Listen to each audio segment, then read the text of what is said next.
شیخ الیاس شرف الدین جو کہ ماشاء اللہ انڈیا کے بہت معروف داعی ہیں، بلکہ پورے بر صغیر کے اندر ان کو سنا جاتا ہے، اور دین اور خاص طور توحید اور اللہ کے نبی صلی اللہ علیہ وسلم کی سنت کے حوالے سے ان کا بہت کام ہے۔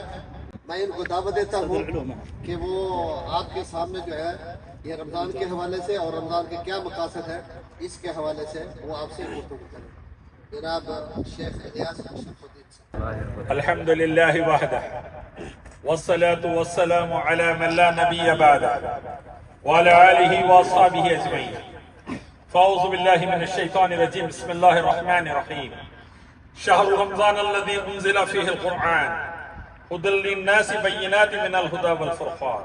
بھائیو بزرگو دوستو، رمضان کا عظیم مہینہ آ رہا ہے، بے پناہ رحمتیں برکتیں سعادتیں لے کر آ رہا ہے، بہت سارا رزق اور دین و دنیا کی دولت لے کر آ رہا ہے، بہت زیادہ اللہ کی طرف سے مغفرتیں اور عزت لے کر آ رہا ہے۔ جو مسلمان اللہ کی رضا کے لیے کھانا پانی اور خواہشات کو ترک کریں گے، غصے اور حرام چیزوں کو ترک کریں گے، شرک و بدعت سے توبہ کر لیں گے، اللہ کی عبادت اور نبی کی اطاعت میں لگ جائیں گے، نماز، ذکر، اذکار، تلاوت قرآن، توبہ، استغفار کے ذریعے انشاءاللہ وعدہ ہے اللہ کا، ایسا اجر دوں گا میں جس کا ذکر اللہ نے پوری قرآن حدیث میں بیان کیا۔ اللہ نے فرمایا بندہ روزہ میرے لیے رہتا ہے، اسی لیے اس کا اجر بھی میں ہی قیامت کے دن ادا کروں گا۔ نماز کا اجر موجود ہے قرآن حدیث میں، زکوٰۃ اور صدقات کا اجر موجود ہے، بے شمار نیکیوں کا اجر موجود ہے، موجود نہیں ہے اجر کے ذکر کا، روزے کے ذکر کا اجر موجود نہیں۔ چند خالی نشانیاں بتائی گئی ہے کہ جہنم سے اتنا دور کر دیتے ہیں روزے دار کو اللہ جتنا زمین سے لے کے آسمان تک فاصلہ ہے۔ روزہ ڈھال بن جاتا ہے جہنم کی آگ سے۔ جنت کے 8 دروازوں میں سے ایک دروازہ ریان صرف روزے داروں کے لیے اللہ نے رکھا ہے، اللہ ہم کو ان میں سے داخل کر دے، ہمارے والدین اہل و عیال کو داخل کر دے۔ بھائیو بزرگو دوستو، بڑی فضیلت والا مہینہ آ رہا ہے، لیکن اس مہینے میں کمانڈو ٹریننگ اللہ دلاتے ہیں صرف اس لیے ہمارے اندر تقوی پیدا ہو۔ اللہ فرماتے ہیں یا ایھا الذین آمنوا کتب علیکم الصیام کما کتب علی الذین من قبلکم لعلکم تتقون۔ اے لوگو جو ایمان لائے ہو، تم پر ہم نے روزے فرض کیے ہیں جیسا اگلی امتوں پر کیے تھے، تاکہ تم میں تقوی پیدا ہو۔ تقوی کیا ہے بھائیو؟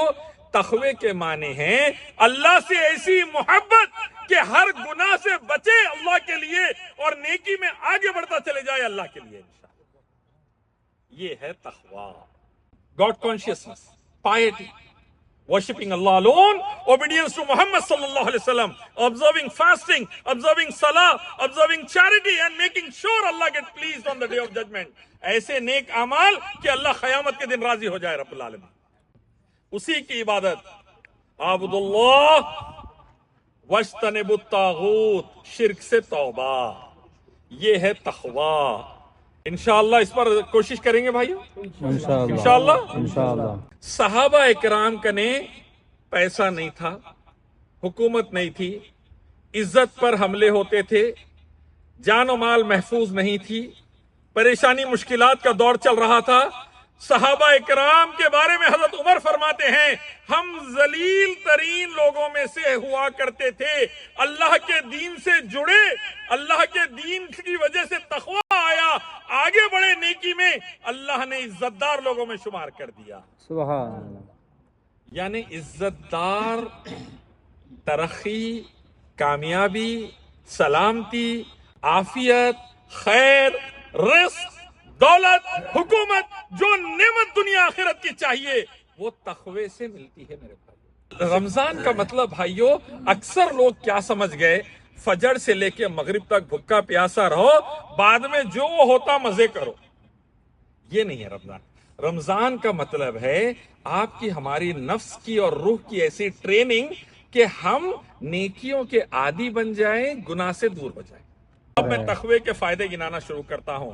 تقوی آ گیا، گناہ مشکل ہو جاتا، نیکی آسان ہو جاتی. تقوی آ گیا، دعائیں قبول ہونا شروع ہو جاتی. تقوی آ گیا، نیک اعمال قبول ہونا شروع ہو جاتے. تقوی آ گیا، فجر کو اٹھنا آسان ہو جاتا. تقوی آ گیا، زبان سے گالی گلوچ بند ہو جاتی. تقوی آ گیا، جھوٹ اور دھوکے بازی ختم ہو جاتی. تقوی آ گیا، زبان سے اللہ کا ذکر آسان ہو جاتا. تقوی آ گیا، کمائی میں برکتیں شروع ہو جاتی. تقوی آ گیا، نوکریوں میں ترقی شروع ہو جاتی. تقوی آ گیا، رشتہ داروں میں محبت آنا شروع ہو جاتی. تقوی آ گیا، اولاد میں برکت ہونا شروع ہو جاتی. تقوی آ گیا، ہر قسم کی ذلت، پریشانی، بربادی سے نکل کر رحمتیں اور برکتیں ملنا آسان ہو جاتا. یہ تقوی کے فائدے ہیں. اللہ اس مملکت کو امن، سلامتی اور عافیت کا گہراوارہ بنا دے. اللہ اس مملکت کی حفاظت فرمائے جہاں امن و سلامتی سے ہم ہیں. اللہ تعالیٰ ملک سلمان محمد بن سلمان رحمۃ اللہ کی حفاظت فرمائے، ان کے خیر میں اضافہ فرمائے. اللہ شر ختم فرمائے. May Allah grant the best Ramzan to all of us. May Allah grant the best sustenance to all of us. And may Allah subhanahu wa ta'ala grant peace, prosperity, success, security to Mamlakat Islamiyya Saudi Arabia, to Malik Salman, to Mohammed bin Salman Hafidullah, and to Al Saud Al Sheikh, and increase their goodness and wipe out the evil. Ya Rabbal Alameen.